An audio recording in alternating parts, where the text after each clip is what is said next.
Welcome to Quest Coast, a live play Pathfinder podcast. Pathfinder is a collaborative tabletop RPG created by Paizo, inspired by earlier editions of Dungeons & Dragons. The Quest Coast is intended for mature audiences. Content warnings can be found in the episode description.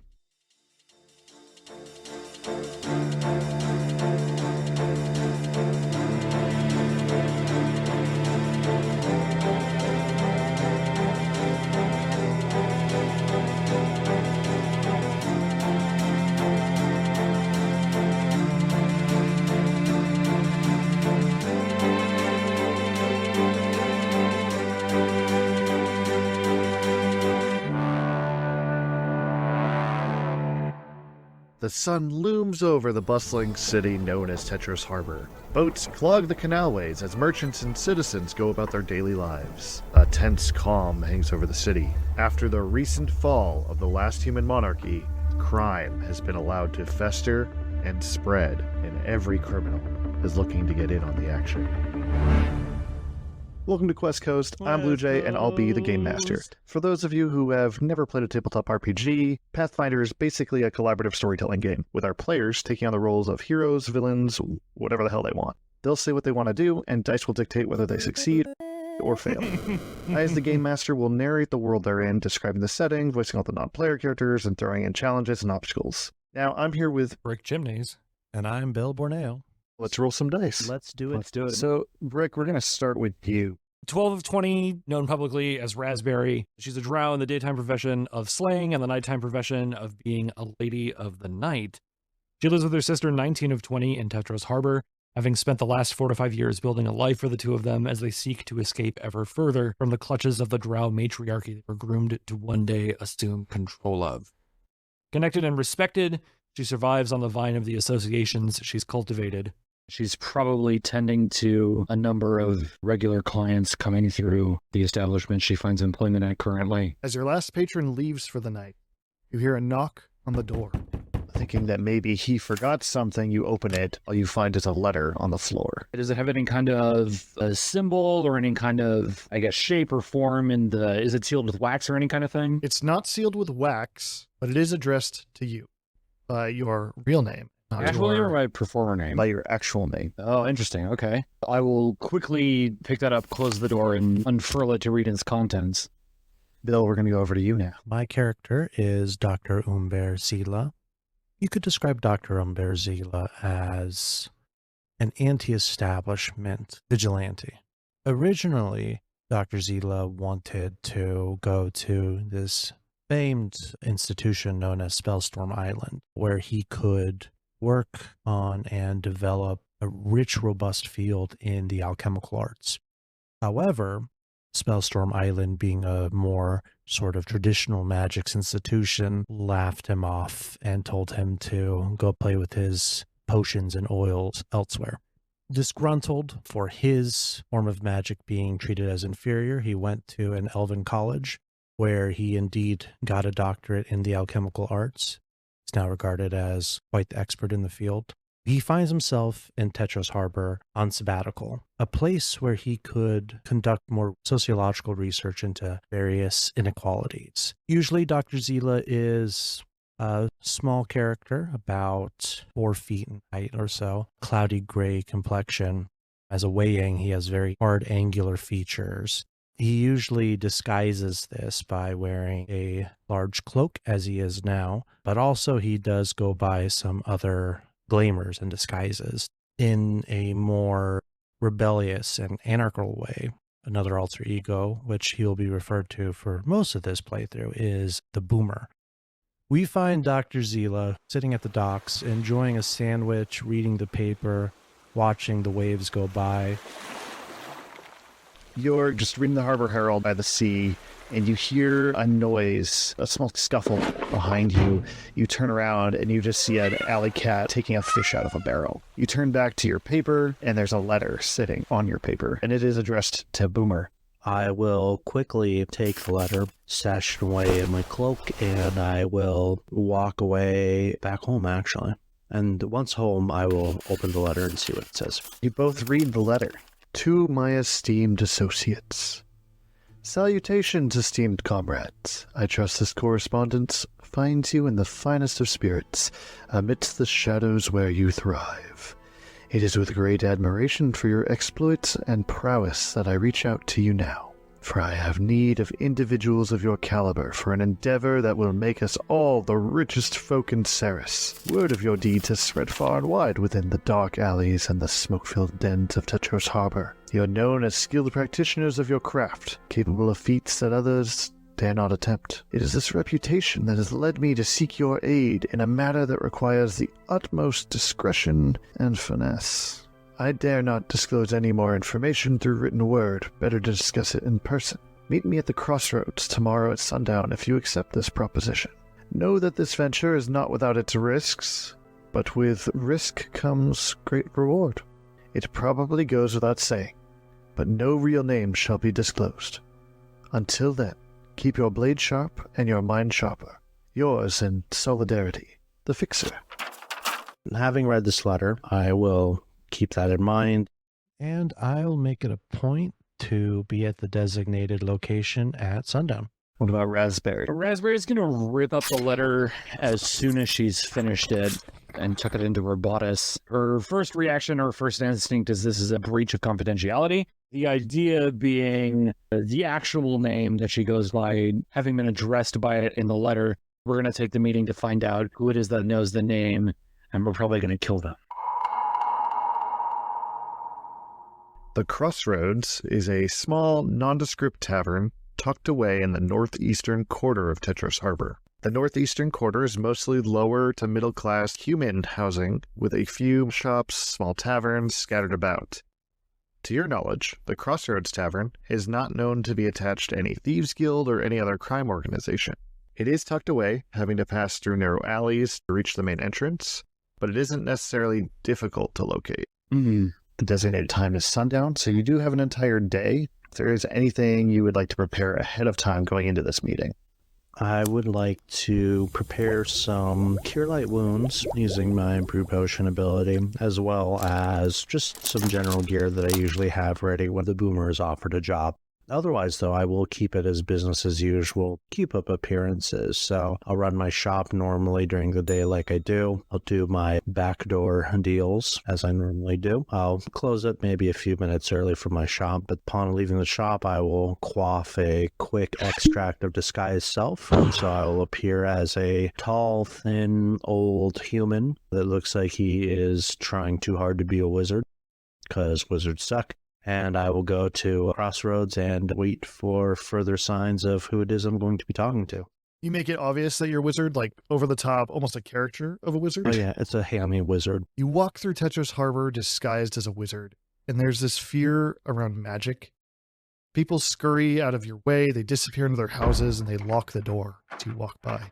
Is there a local police or security force that takes notice of his appearance? Tetros Harbor has a newly formed military government after the fall of the monarchy. And it almost seems by design that the military is doing nothing and letting the local capital guards that were backed by the monarchy, funded by the monarchy, it seems like they're kind of letting them fail. Okay. And crime is just taking advantage of it. You have multiple crime organizations popping up. You have different thieves guilds competing over territory. Sounds like 1920 Chicago. The only thing that is heavily regulated is the harbor and the marina. Okay. Any ships coming in or out that is UIA or Unified Imperial Alliance controlled. Okay. Illicit goods or anything like that are hard to transport by sea. Gotcha.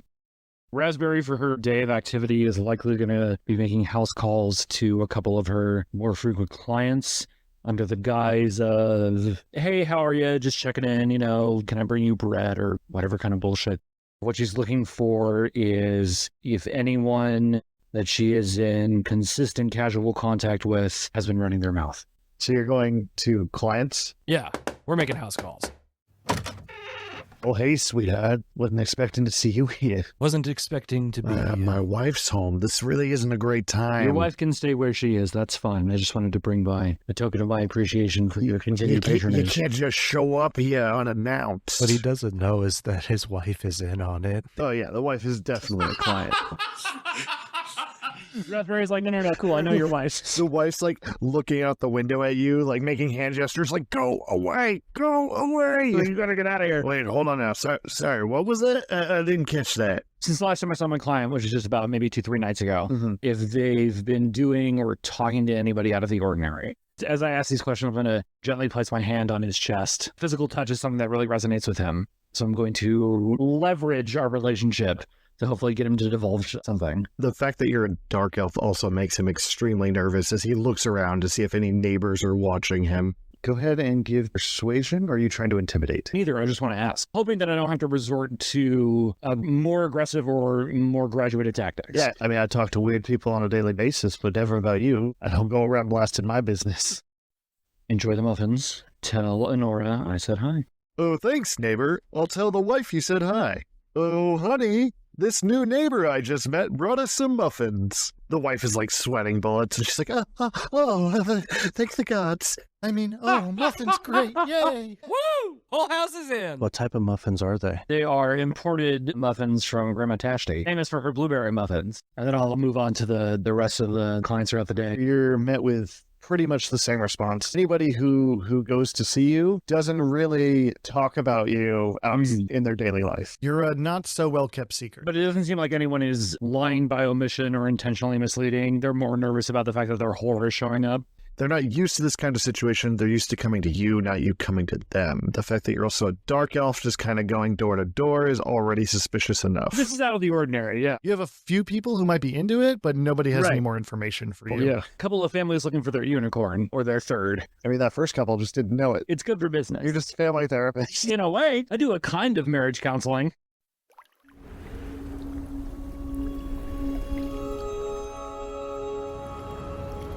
Night begins to fall. Tetris Harbor become aglow with all the different lanterns being lit. It reflects off the watery surfaces of the canals. They snake through the city, Right. similar to Venice. Yeah. I know that there's more canal towns than just Venice. We know countries around the world. Japan.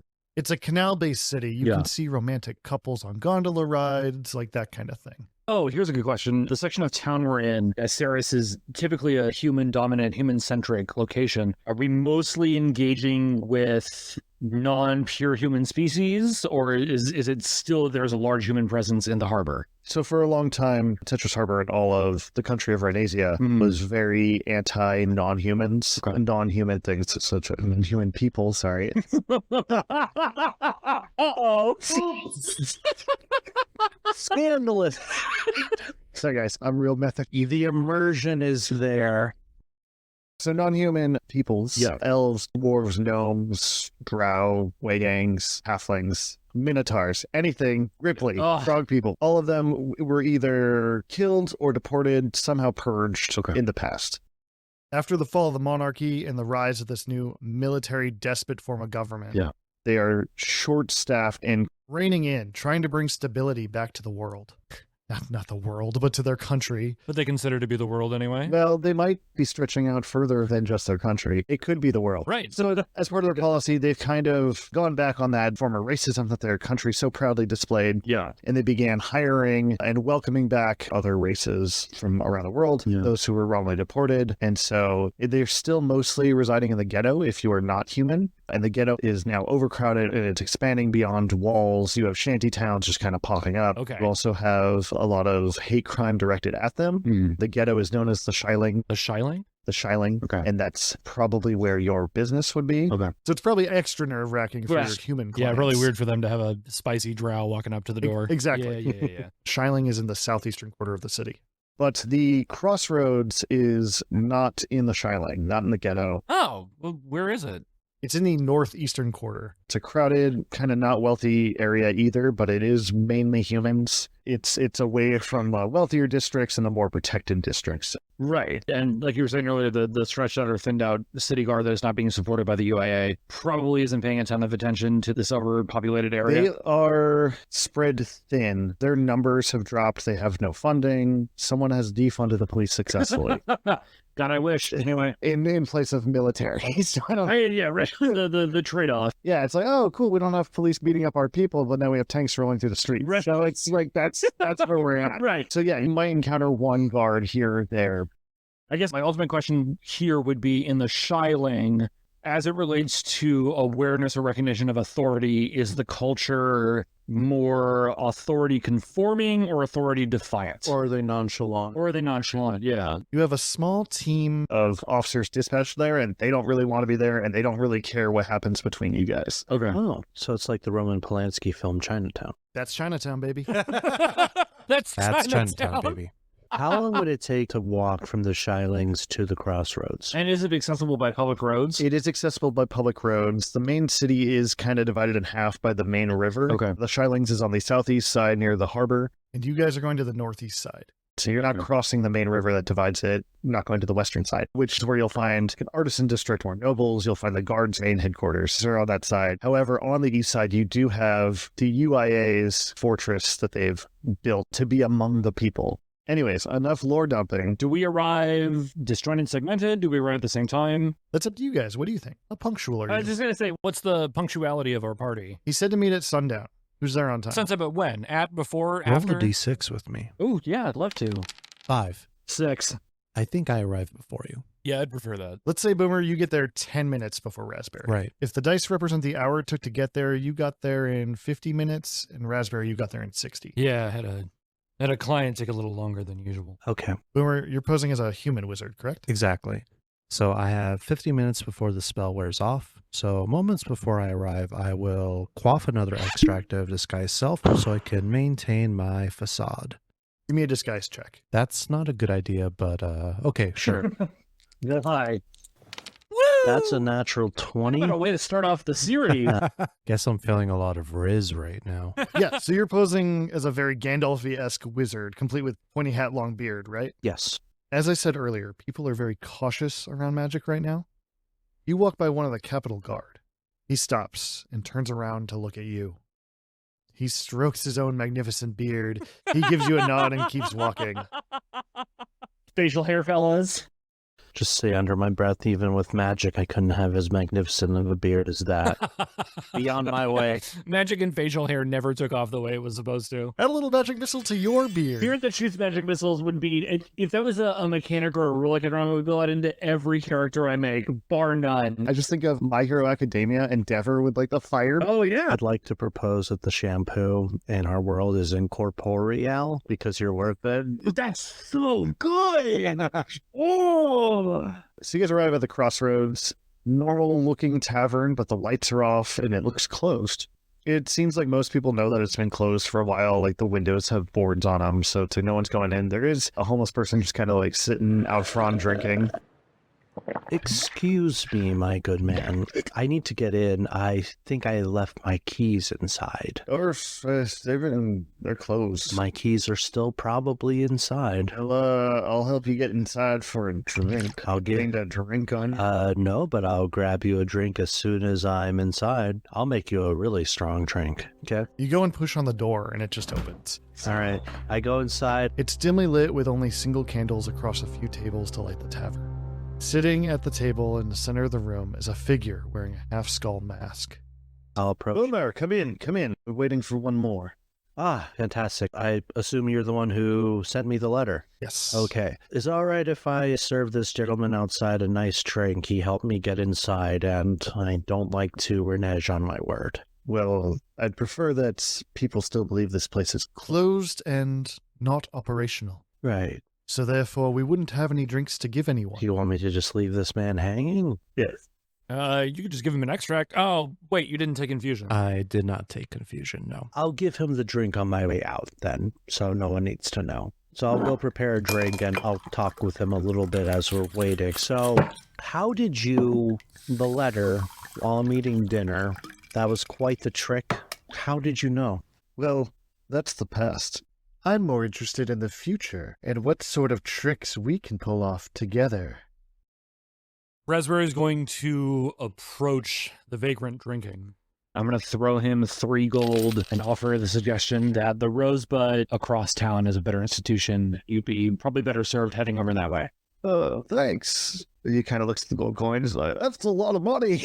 Bye. Spend it wisely. He goes running off to the closest bar, maybe not the one you recommend.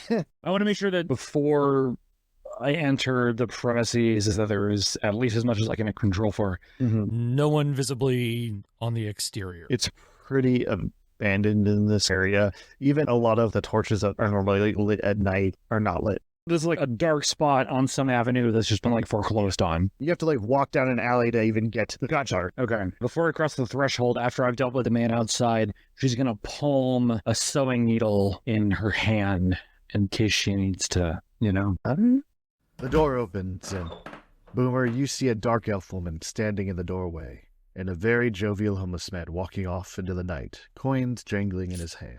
Gonna be there with my drink in my hand, but okay. So you come in and you see two figures sitting at the table in the center of the room. I see a wizard in a man in a half skull mask. Yep. Okay. Both assumingly human. This is the meeting place? Yes, Raspberry, right? Come in. With trepidation, approach the figures. Raspberry. I have a rather generous client who every week he is hungover. He comes to my store to get a particular brew to feel a little bit better, and he has mentioned your name once or twice. It's a pleasure to meet you. But that would make you Boomer? I don't know if you two are new to clandestine meetings, but maybe we should get straight to the point. The less we know about each other, the better it is for everyone involved. Do you agree? I'd agree. After you. We'll talk later. Now, I have brought you both here to aid me in robbing one branch of the Bank of Abadar. Are you insane? Only slightly. Tell me more about your insanity and the job. Both are fine.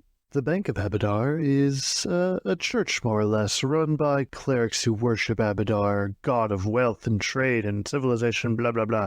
They act as the bankers and the security. I don't know. I think mixing religion and money is dumb. So I say we just take the money from them. Then they can just have religion. The math checks out. This particular branch is currently housing 300 gold bricks. Now, I am currently in possession of something that could help us get into the vault with those gold bricks, as well as I have a distraction planned to keep all of the Capitol Guard busy while we undergo this heist. all I need now is 2 qualified individuals to aid me in the actual deed. Visibly, the mask notwithstanding, what species would we assume our fixer is? You can assume a human male. Okay. A gold brick is worth how many gold pieces? Yeah, what's his envisioned payout? Because 50 gold pieces is 1 pound. So how many pounds is a gold brick? How do we split the pot? That's, nearly 500,000 gold, right? Yeah. So split 3 ways. We're just getting 130,000 gold plus. But I mean, there's no way nearly 500,000 gold pieces are not like super well protected. That's crazy. Now, Boomer, I'm a big fan of your work, and I think this aligns perfectly with your, shall we say, lesson plan? Redistributing the wealth from the wealthy. Who can imagine a nobler act? How are we distributing it then? Well, that much gold would be pretty hot to deal with ourselves. I've arranged a deal with one of the local thieves' guilds. We bring in the gold bars, we walk out with gold coins. If I'm understanding correctly, you and some fence that you've hired are going to launder nearly 500,000 in currency. You're kind of not known for being overly trustworthy. Oh, trust me, we're not. You seek to hire us based on our talents, yet we have no assurance or guarantees of your own. You're a team of 2? You're a team of 2. But I'm not sending you in unprepared. I will keep the Capitol Guard busy with my own distraction. And the key to the whole thing, the key to this whole heist, and he pulls out a key. To get into the vault requires 2 keys. One will be of the high cleric of that bank, and the other is from the arch cleric that runs all of the banks here in Tetris Harbor. This is the arch clerics, so half the job is done. How came you by this trinket? Doesn't matter, though he will probably realize it's gone by morning. If he is not already. So 2 keys are required. Which key do we have? The arch clerics. And the other one is for the high priest of the bank. The high cleric, yeah. High cleric, okay. If you'll find out by tomorrow morning, I think you are implying, sir, that this needs to be done tonight. Now. Actually, My distraction is taking a little longer to put in place. It's going to have to be first thing in the morning. Okay. I will agree to this. However, I do have one condition, which is that the Thieves Guild leaves a promissory note to a neutral party to ensure that if anything goes awry, nonetheless, there's an amount of proceeds that are given to the people in alignment with my beliefs. Boomer, as you're talking to the fixer, just the slightest mention of the Thieves Guild, and you see a wince of anger beneath the mask. Well, I will work on getting you that promissory note from the guild. Until then, is there anything else you need? Raspberry, and if you'd like to ask any questions, I don't mean to take so much time here, but I would like to know, what is this distraction you had in mind? Because if it's a good distraction, there's a good chance it will also distract me and my colleague from the job at hand when it arises. So what are we on the lookout for to know when to proceed? The distraction is for the Capitol Guard to keep them away from the bank while you're doing your job. I've got a different team on that. No need to worry. Raspberry's going to hike up her gown, and strapped to her ankle is a small knife that she's going to pull out and toss to the fixer. If you want our assistance, or you seek our employ, you will show me, by an act of carving into your own flesh, the dedication and certainty of this thing you call us to assist you in. Without any hesitation, he immediately throws up his hand and plunges the knife into it. Satisfied? She will ask no further questions. So, what'll it be? Tentatively, I'm in, and I'd like to get to work right away. Do you have a layout of the bank? I have a layout of the public spaces, and I have a general idea of what lies beyond them. However, I have not been able to scout out fully. He takes out a parchment, unfurls it, and rolls it across the table. He points to the largest section of the parchment. Here's the atrium. This is where you're going to find most people waiting to make their deposits or withdrawals. This is where the tellers operate at their desks. He traces his finger along the parchment. Beyond that, you'll find 2 staircases on either side of the atrium. They each go upstairs to opposite sides, overlooking the atrium. Here you'll find offices. Unfortunately, I wasn't able to get a good peek inside them. Now, if you go beyond the stairs over here, and he taps the parchment in a back part of the building, you'll be stopped by armed guards, unless you have a teller or someone present there guiding you through. Beyond that are lockboxes and a staircase going down. That staircase, I assume, leads to the vault. So 3 floors. Do we happen to have any copies of the Archbishop's writing? Curious. But no, unfortunately not. If we had copies of the Archbishop's writings, we could create forgeries such that we could pass into the vault undetected. One of our compatriots here is well-versed in the art of explosives. I won't say who, but up to you if you want to try to get as far in quietly as you can, or if you want to blow a hole in the back and move like hell. What is the usual or routine number of staff on the premises at any given time of day? The place is crawling with clerics from day to night. The High Cleric always seems to be there. I don't know if he's allowed to leave the premises. So we have no hard numbers on the number of guards or their rotations. Now, it is a lot of weight, so we have to figure out how we're going to get it out of there as well. Brick by brick might take too long. Do you have anything for us for that? I believe I can acquire such. Okay. Does the back of the repository have any kind of loading bay? Not that I've noticed. I believe everything goes through the front door. I see. They, unfortunately, probably had the time to go brick by brick. So it is unlikely, so far as we understand it, that there are additional or hidden corridors out of the vault back up to the surface. Just that single stairwell. What was the nature of your distraction? That is on a need-to-know basis, but it will keep the Capitol Guard off you. And where is this bank located in Tetros Harbor? That's the beauty of it. He stands up and beckons you to the back behind the bar. He opens up the back door, and the bank is right there. From our small porthole through the doorway, what can we see of the bank? So the back of the tavern leads out to Marva Main Street. It is well lit and lively as men and women ride horse-drawn carriages down the street. Perpendicular to the street at the end of the block is a canal where you can hear the lapping of water, you can hear music and singing and a general liveliness in this part of the town.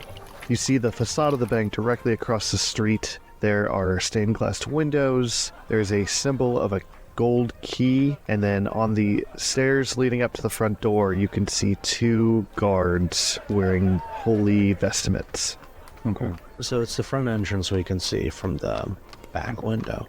Oh, this back doorway. Back doorway, yeah. It wasn't easy to convince the owner to close his tavern. Is there a basement to this bar? There it is. It's a cellar. It's where they store the ale. What would we estimate is the distance from this doorway to the front entrance of the bank? About 40 to 50 feet. Raspberry will ask of the fixer if any of the security personnel for the bank, how far they move off premises. Do they route or take notice of or exist around the premises of the crossroads? Not that I've noticed. They typically stick to the bank. Can I tell from looking through the back door, what sort of material is the bank made out of? Is it a sturdy brick? Is it adobe? It's mainly marble. Damn. Yeah. Marble's pretty brittle. Okay. How tall is the building? I will say this is probably one of the smaller banks in Tetris Harbor. So it is very fine, but it is also very cramped in. It's contained. Yeah, in this area. Yeah. I'd say maybe 30, 35 feet. Okay. Yeah, I'll accept this job. I'll have my services for exactly 18 hours. That's all we need. Why not 19? She offers no response. And with that, the fixer closes the door and waltzes back to the table with the map on it. He picks up the key off the table. Who wants to hold the key? Not it. I'll hold the key.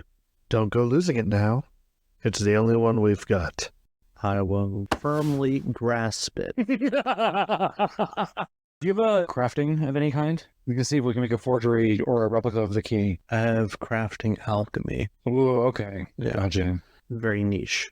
Well, if that's all, if you are both prepared, I will get to work on securing some way to transport all that gold. So I guess this is the question, is once we have the gold, where are we rendezvousing and where is it going? He pulls out a district map of Tetris Harbor and circles one location on it. Here's the Thieves Guild. We bring the gold bars here, and you'll get your payout in gold coins. And what is our payout exactly? 200,000 gold each. Not too bad, is it? What is your payout? 200,000 gold. So we each get 200,000 gold, and you get 200,000 gold. Mm-hmm. And what is the Thieves Guild's payout? Well, they get the gold bars as much as they can fence for them. Interesting. Okay. 18 hours starting from this moment and no longer. All right. Well, I have my tasks, so I'll be seeing you. Then the next and last time we shall see you is upon transference of cargo. Well, I hope this job goes well. As do we. With a nod and a smile, he heads for the door. Raspberry's going to fight a momentary urge to drop on him as he's leaving, but ultimately decide not to. He stops the moment you decide you're not going to do it. He turns and looks at you with a look of almost disappointment, and then turns and keeps walking. Yeah, Raspberry will roll her eyes at a human acting with any kind of superiority to her. So after the fixer leaves the building, I would like to lock the tavern door, like to motion to Raspberry to come with me downstairs. Still plumbing the needle, I will follow Boomer. You both go downstairs into the dusty and dank cellar.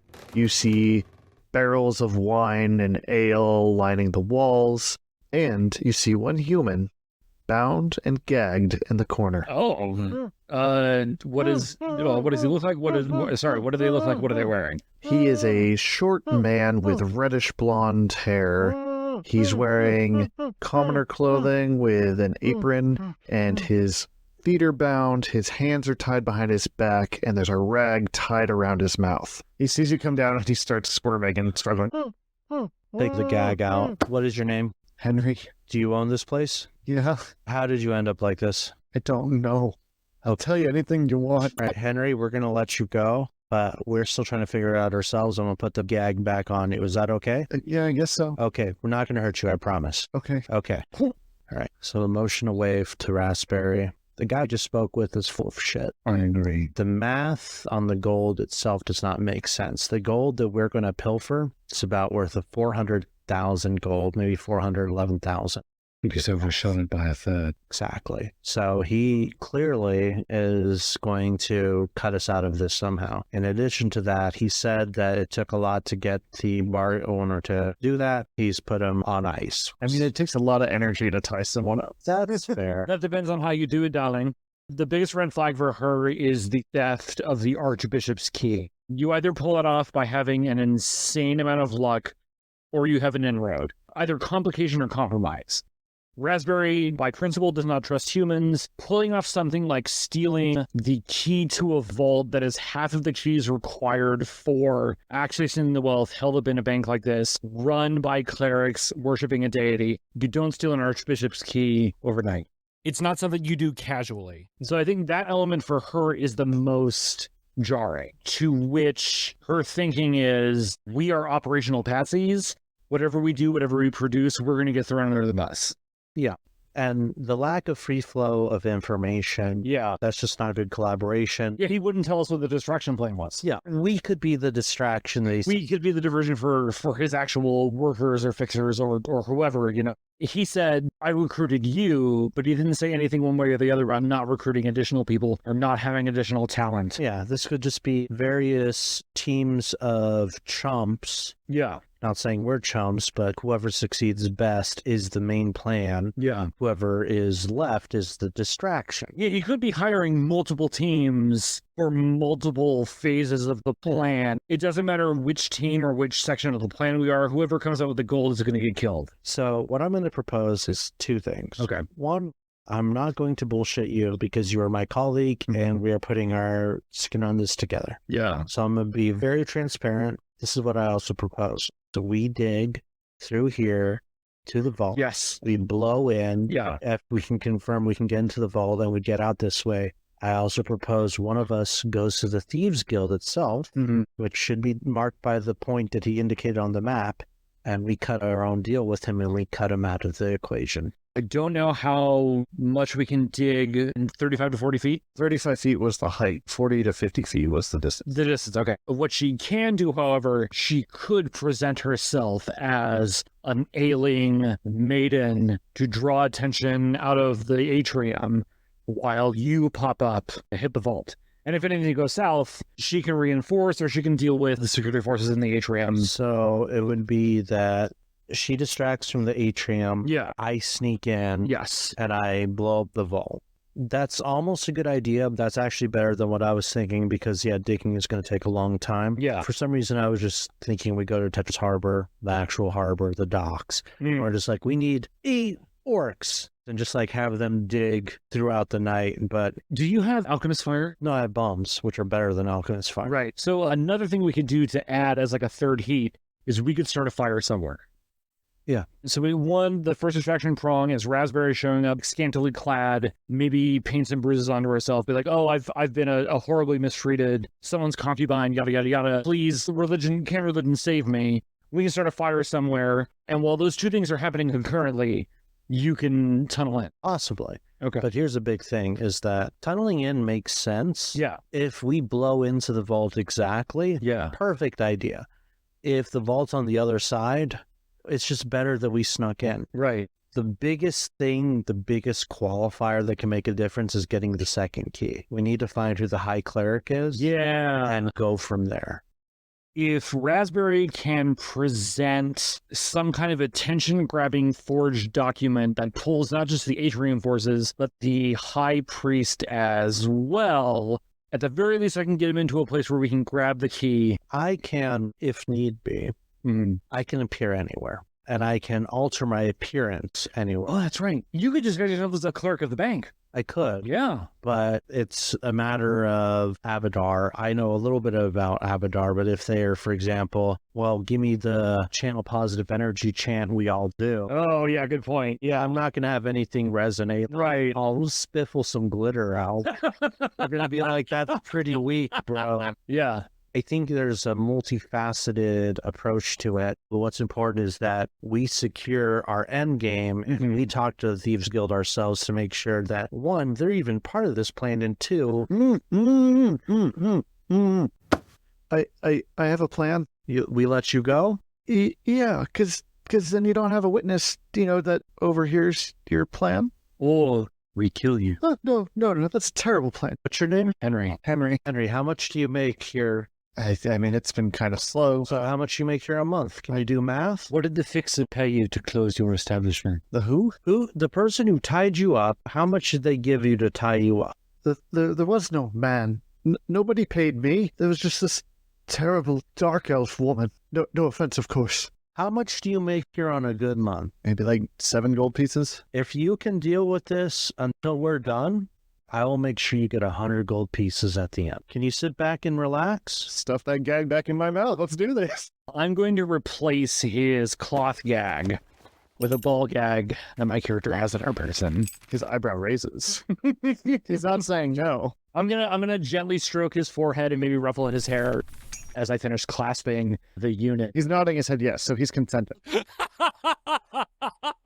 That for her will be, despite him being human, will be enough of an indication that he is not going to be an information leak. As she finishes fastening the ball gag on his mouth, she briefly flashes the needle she's been pulling. Roll an intimidate check then. I mean, he's already pretty scared, so. Damn. Woo! That is at a flat +0. But I would call it more diplomacy. No, you're right. The flashing of the needle, that would be intimidate, yeah. You're brandishing a weapon. It's as small as it is, but it's not the size that matters here.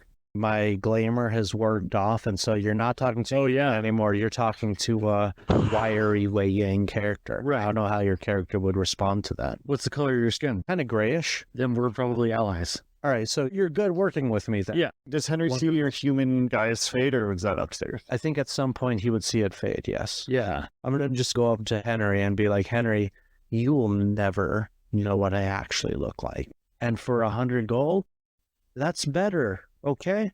And for 110 gold, I'll put something around your eyes too, so you're crying with a little gag in his mouth. My thinking is tonight is that Raspberry can go gussy herself up in vocational attire, parlay with the Thieves Guild while you dig. I can come back while you're digging, relay what I've learned, and then we can amend the plan from there. If I'm going to the Thieves Guild, what is it I'm asking for? What is it I'm trying to figure out?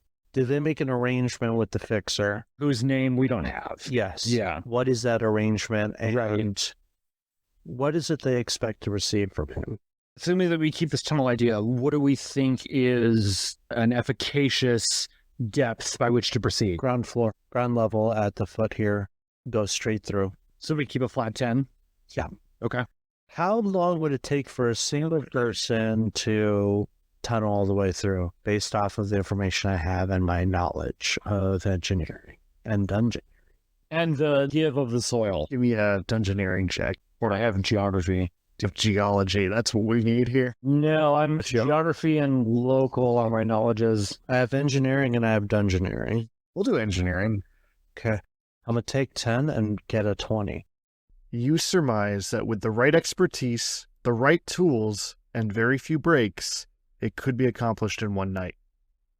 So I'm going to propose that I find a beefier individual with much more strength than I to do this job, and I will pay him off to do the job. I have 400 gold to spend on hiring NPCs. Okay. Is there a bar nearby? There is a bar nearby because technically we're in a bar. The homeless man ran off to the closest bar. Yeah, that was So I would like to go to that closest bar after preparing a nice cider in hand for him. And I'm going to look for somebody who looks like they would have the tools and the physical prowess and the expertise to dig a tunnel. You go to the Rosebud, clearly marked by its sign with a snow globe with a sled in it. The Rosebud is a smoke-filled tavern filled with kind of a rough, rowdy crowd. Dock workers, manual labor, they all gather here to blow off steam. Do you want to do some in-person interviews while I, dance for the bar? Yes. You were going to... I think we have plenty of time to hit both. Yeah, and I need her because I don't have that Riz normally. What's your Riz? My Riz is 10. Well, Riz is also 10. So she can garb up and be a focal point of attention while Boomer goes man to man trying to recruit. Okay, so you're doing a little bit of a cabaret dance. Yeah, that's exactly right. Yeah. Roll perform for me. 15 plus 0. Yeah, you get pretty much most of the bar's attention, allowing Boomer to kind of move around unnoticed. Okay. And talk to people one at a time. All right, I'm going to try to find if anyone is familiar with digging work and what would it cost them to do an overnight job to just dig a straight tunnel. Immediately. Yeah, post haste. You actually see a couple of soot-covered coal miners. A few of them get up from their seats to go watch the new cabaret dance that has broke out from the random dark elf that has entered the tavern. Some of them are making racist remarks like, oh, I hate them knife ears, but goddamn, I'll watch them dance. They're crude and rude and covered in soot, so... That's how Raspberry likes them. Okay, I will go up to them, and what race are they? They're human. Human. Ask them if they'd like to make some additional coin. What guise are you in? I'm no guys right now. Okay. Feller, what do you want? Well, look at me. I'm too weak to do this myself, but... Yeah, you're weak. Why all your folks trying to come and take our jobs? I'm not trying to take your... You know, my father was a coal miner, and my father's father was a coal miner. We don't need you. We're good. I want to pay you to do the job. Oh, you think I need your money? No. Which is why I'm willing to offer more than what you're used to. I'm listening. I just need a basic tunnel dug for some plumbing things. And you look at me, I'm too weak to do it, so I'm humbling myself. Can you help me out? Plumbing things? Are you saying you own a house here in Tetros Harbor? No. I help... I won't stand for that. I'll burn that motherfucker down. I help manage a Full-out commune miners. I love that. I'm just helping to manage a place, and I don't want it to go bad. My human who I work for, he's a good person, and he's on vacation right now, and I don't want everything to go bad because I messed up. Can't you help me out for some extra gold? It's coming out of my pocket, not even my owner's pocket. Money up front. How much? 50 gold. 50 gold? Yeah, I can give you 50 gold as soon as I show you the spot and you can confirm you can do it. Oh, I can do it. Don't you worry about that. Okay, well, come with me then. Or, you know what? You could watch the dance and then we can go. You got any silver pieces I can offer the lady? I'll pull up 10 silver pieces. He takes your 10 silver pieces and starts making it hail. Raspberry, you begin being pelted by silver pieces. Raspberry does a series of body rolls as the silver coins come raining down on her. Before we get to the dig site, I'm going to motion to you. I need you to hide... What's his name? Harry? Henry. Get Henry the fuck out of there. If they see a gagged human, it's game over.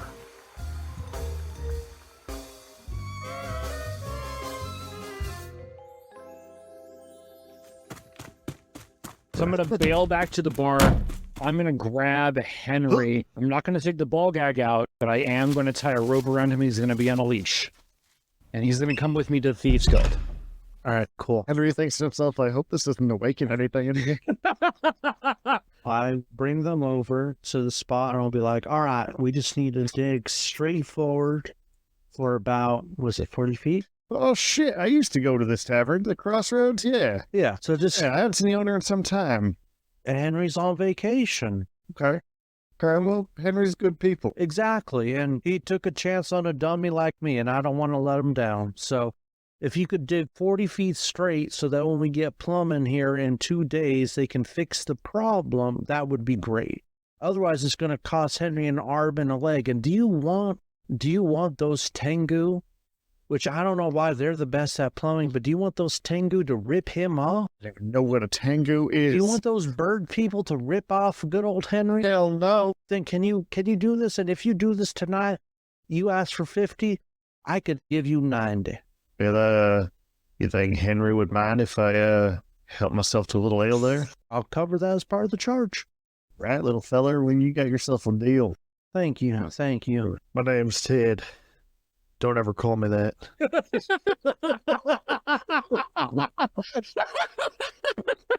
This chump will dig. I don't give a fuck.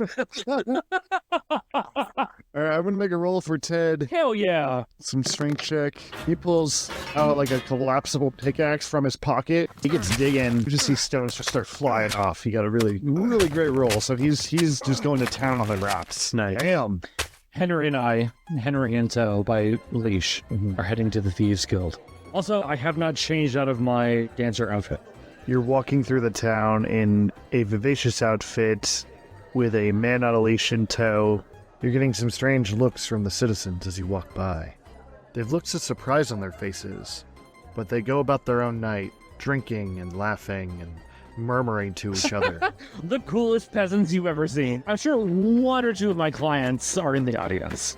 One guy cuts you off from your path. Raspberry, I thought we had something special. You ain't never done that to me. Holland falls to his knees as he begins stripping in the street. Take me back, Raspberry. I got the money this time. While holding Henry's leash, she will curl her arm around Holland's head. They will touch foreheads, and she will speak softly and say, "Talk to your father, Holland." He just breaks down in tears as you continue on your way. You arrive at another tavern called the Purse Snatcher.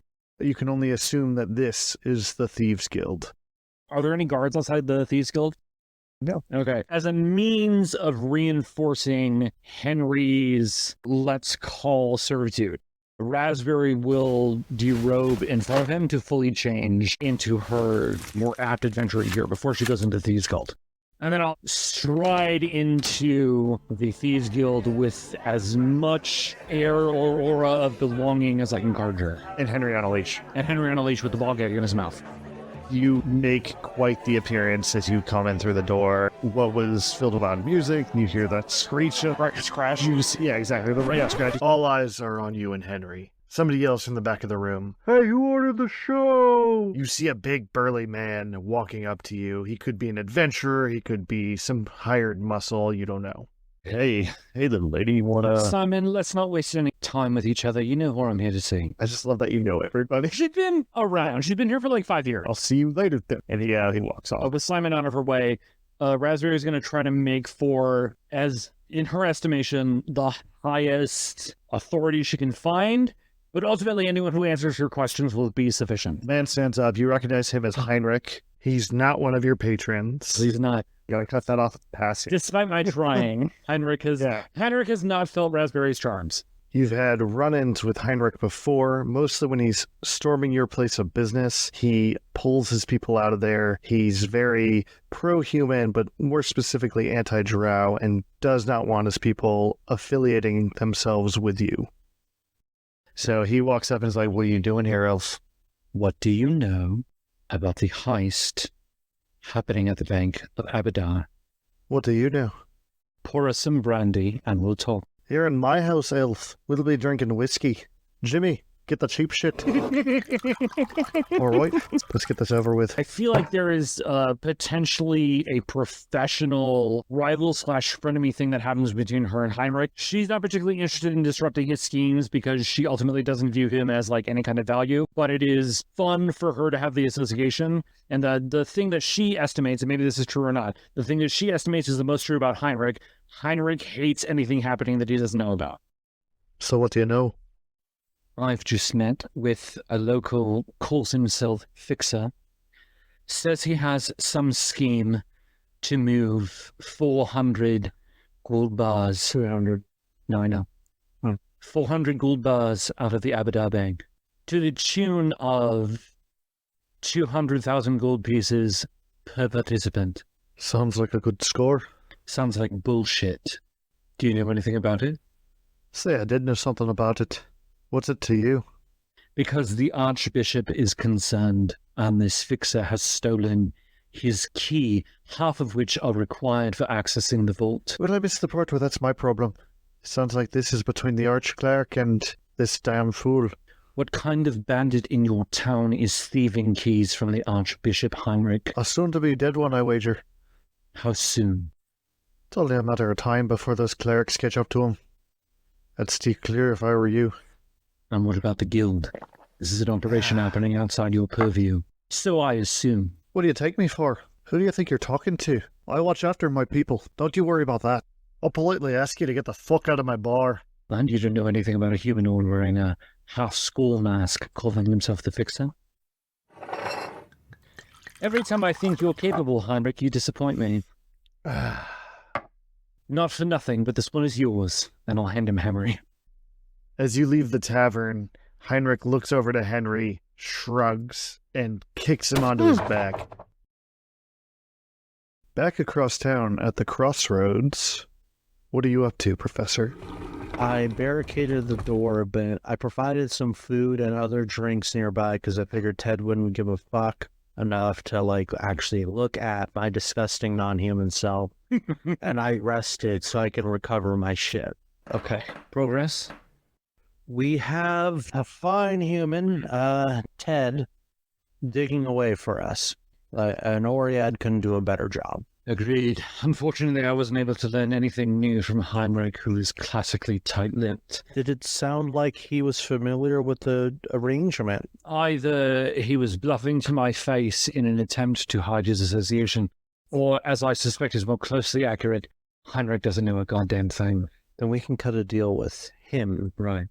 Okay. Should it be the case that the cargo finds its way to his doorstep, I do not anticipate that Heinrich would be entirely willing to give us a... Well, the lovely thing about gold is that if you melt it and coin your pieces out of it, gold is gold. Based on the weight, it'll still sell. And it's not that hard, actually, to melt a gold bar and make a few gold pieces out of it. It takes time.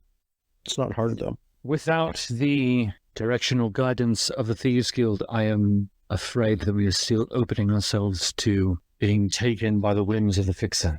Which is why we do not let the Fixer have the gold at any point in time. Is there perhaps another location that we might establish for ourselves in terms of moving or relaying cargo to and from? We could take it to my shop, but that's over an hour's away, and that would be a bit difficult to ferry. The brothel I have familiarity with is constantly staffed by vestiges of the UIA, and there's still the matter of the second key. Yes, that's the biggest issue. We can resolve that. We can resolve a lot of problems. Is that there is no guarantee that what the Fixer tells us is true. I propose we cut the Fixer out of any deal whatsoever. And if he wants his payment later on, we can pay him later on. But the first thing is first. We take care of you. We take care of myself. Agreed. Ted here isn't going to say anything, is he? I don't think Ted would like to admit that he helped rob the Bank of Abadar. And the amount he's drunk, I don't think he'll remember. This is what I propose doing. Yeah. I'm going to take one bomb, set it to blow up at the front of the building. First diversion. And then I want to see who comes out. Right. And because at that point, we can then map out who is the big kahuna. What is your feeling regarding the involvement of, shall we say, the nearby citizenry? One bomb at the front of a bank is less effective than a series of bombs affecting a number of individuals outside the bank. I'm not hurting innocent people, even if I don't like them. I see. I propose we do the back of the bank, because it's going to draw them to the back, so we hit them from the front. Not discounting we also have the option of going in from above. We could go in from above, but where do you want to place the bomb now? Is it only one, or can you make more? I can make as many as needed. If we put one at the front and one at the rear. I can make 11 bombs go off now, and then I need an 8-hour rest to recharge. We could set charges at each of the compass directions such that their forces are divided in four.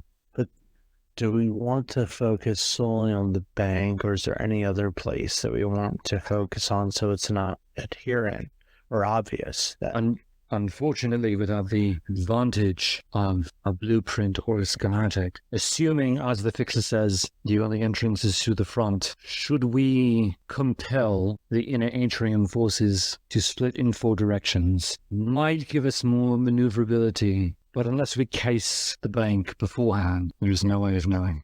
This is what I propose. We have 11 bombs. We spread them out. We gather intel, but we also hit the bank and focus on it. So we put at least 4 to 8 bombs on the bank, and we put the remainder on nearby shops. This one included. We let them go off so people can be on alert all they want tomorrow. Right. And then the next day, we can double down. However, an issue I foresee is a threefold reinforcement. The UIA, the city guard, and the clerics of the bank. Depending on our timing, we might prematurely move them into a more secure state than they are currently. Something I can do right now while you continue overseeing the digging. I can go to the bank. I can walk it, I can case it, I can talk to the guards. I don't know that I can get like a ton of information, but by dint of like pure physical exposure, I can semi-case it. Because the problem we were talking about earlier, there's no blueprint, there's no schematic, right? If I can get at least a little bit of an idea, what the night watch is like, and then if they're feeling divulgatory, what the morning or midday watch is like, with 8 hours left to go, might be better for us when we start this. What it sounds like either in the broad daylight or the broad light of morning. And I'm fine with that. The main thing is just I need a full 8 hours of rest to recharge my stuff. So We don't have anyone watching Ted. Ted also doesn't know anything. Yeah. He's just digging. Ted's at work.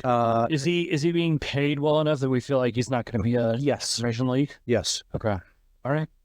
I'm going to, as best I can, try to walk the perimeter, and if there are guards out front, probably talk to them for a little bit while we let Ted do the digging. And I'm asleep and rest up. Is there a way for me to get back in? Do we talk about the barricading? It's just for the downstairs. Okay. So, yeah, if you don't want any bombs laid out anywhere, then that's all I'm going to do for now. Yeah, I think that would be her decision. I'll be back in like 45 to an hour. So you go around to the front of the bank.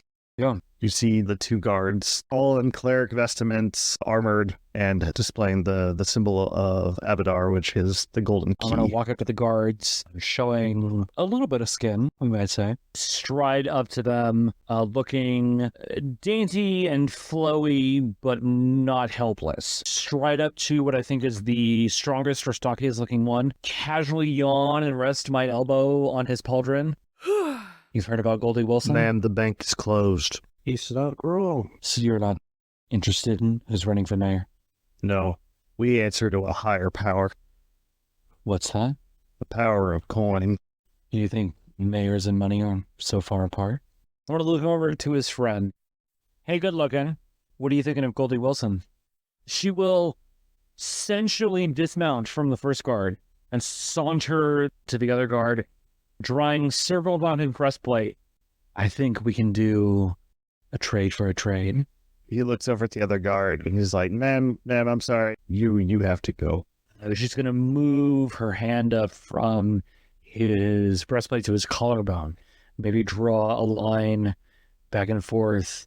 She looks at the center of his chin and says, your god's not going anywhere.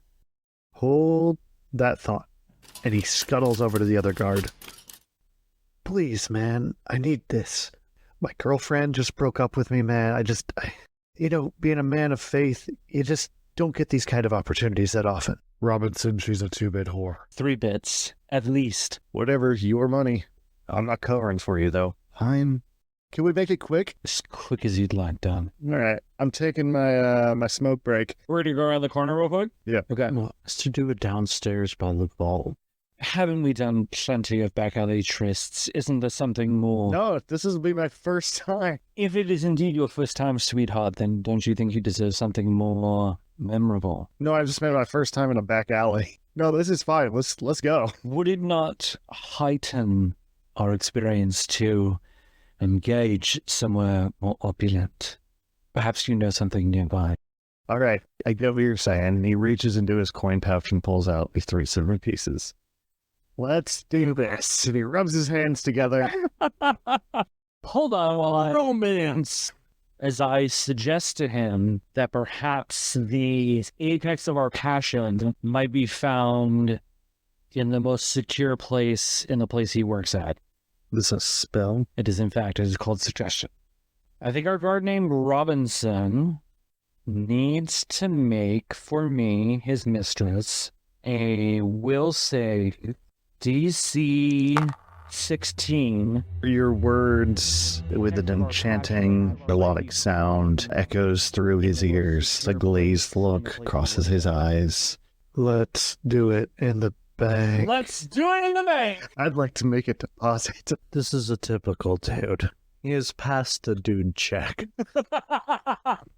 I will let him lead me through the front gate into the bank. You go back up to the front door. Yeah. He has your hand in his, and he's trying to lead you into the bank. Yeah. The guard stops him and says, Robinson, what the hell are you doing? It'll be real quick. I promise. I've never lasted more than a minute. We don't have to go alone. Yeah, you're going to have to roll persuasion. As a flat charisma? 14 plus O. You're not my type. So you have failed to persuade him to join in. But yeah, I'm going to see if the other guard can persuade him to let him bring you in. Natural 20. I swear, I'll be quick. I need this, man. You know how tough this breakup's been for me? Yeah. I just need this. Tears start coming from his face. Make it quick. Get in there. And he slaps him on the butt as you two enter the bank. Let her out of your sight. He's like, oh, I won't. He feels bad because it's his sister that broke up with him. Though. I will, as much as I know how to, be as giddy as a fair human maiden, thinking that being fucked by a peasant is the most her life will ever amount to. A holy peasant. A holy peasant. He leads you into the atrium, which is just this grand room, pristine and spotless marble as far as the eye can see. Magical lights dance around the room, illuminate the large area. Silver and gold trim decorate the room, and you can see symbols of Abadar, the golden keys, emblazoned everywhere. Teller desks line the walls on either side, and there are seats, comfortable-looking seats, scattered across the room. He just leads you over to, like, the closest bench. Allow it. Try to put my finger on his lips quickly as I try to perform to him that I am worldly impressed, not just with his station, but this world he has shown me as we've walked through the door. Trying to maintain that my faux fascination is in fact me trying to cage every spare inch of what I can see. You're just pretending to be interested to case the joint? Yeah. All right, roll a bluff for me. Let's do it. It's a 7 on bluff with a natural 1 fail. Oh, he knows you do not give a shit. Wow. This is so... I mean, Abadar is like a god of really civilization in general. Without him, it's like we just be scrambling around in the dark, you know? Like it's, no offense. Why are we talking about this, right? Maybe you think it's odd for a girl, but I find myself terribly interested in the goings-on of such hallowed spaces. Right, well, enough about the bank. You know, I thought we were here to... Savoring the main course, darling. Nothing more. Raspberry detects that he's maybe not as charmed as usual. She will, in a swift motion, try to rip open his tunic, start kissing down his chest a little bit, just to get his attention off her lack of attention. Okay. And say how big he is. You're so broad. Yeah, I guess, just a charisma check to... Yeah, let's do it. Just try to put some broad strokes move on what I assume is a dumb human who will take any kind of interaction or validation from a character that is, let's say, arguably either fetishized or exoticized in this part of town. Hey, what'd you roll for charisma? 4 plus 0. What have you done? These were my cleric vestments. He's like, you know what? This was a mistake. I love Lucy. You gotta go. I'm sorry. And he starts ushering you out. Yeah, I came too strong. I'm in love with Lucy. I gotta tell her. I'm going to press into his stature, try to baby doll eyes at him with a bag of gold on my belt. Please don't turn me away. This is what I've been looking for. Why don't you pay him to have sex? Because I gave you my money. Not all. I say the bag of gold. Yeah, it's like 15 gold stuff. That's more than he makes still. I mean, yeah, but I gave you the rest because I was like, I don't know how we're going to need to hire people. I've used the gold. I'm taking a nap. You know this. That is a natural 20. I'll allow it. Thank you. You stop and you press yourself against him. Yeah. You can tell his words don't match his body language, and he is excited. Raspberry pushes off of him, turns away, as much as her gaze is turned downward, still trying to map at least this one room she's in, feigning tears as she leaves. Maybe you were right. Please, I don't have anyone else. You're such a good man. I would hate to compromise you. I mean, I could be compromised a little. Meanwhile, the guard that's covering for him is like, dude, just fucking do it already. What is this melodrama? I think once she's got eyes on placement of statues, height of statues, placement of desks, height of desks, placement of benches, height of benches, she probably has enough to be like, we're going to cut and run. It's not as much as she wants. It's more than she got hired with. You go running out hysterically in tears. The other guard snaps to like it wasn't watching. Yeah. The guard that you were with inside comes out.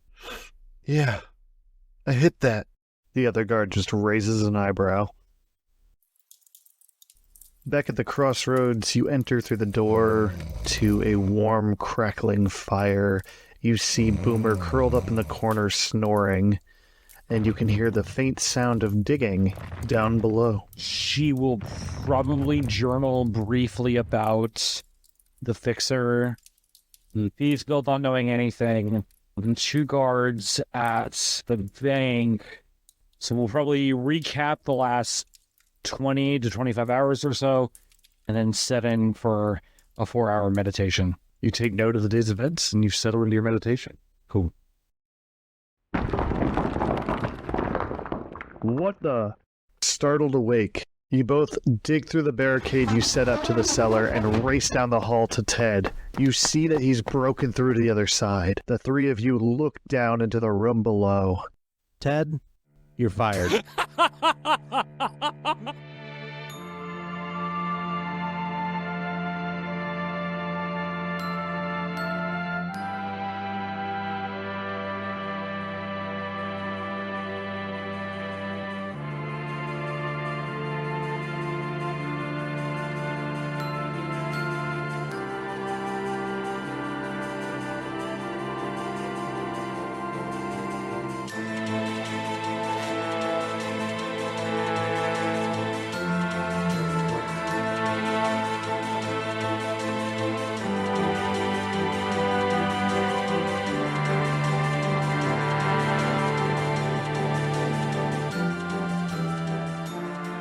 So what happens now?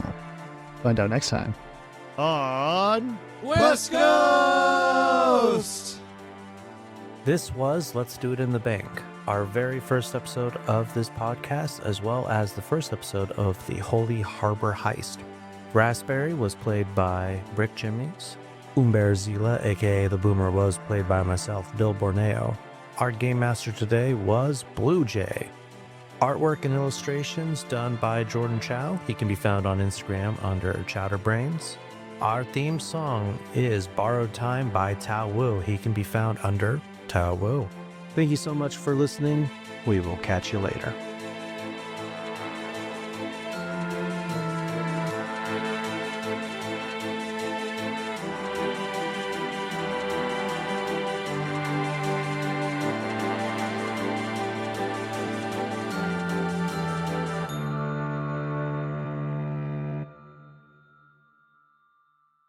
Rosebud, clearly marked by its sign that has a snow globe and a sled in it. I'll take that. That's good. Oh, Citizen. Okay. Citizen Drain, more like. I went to film school.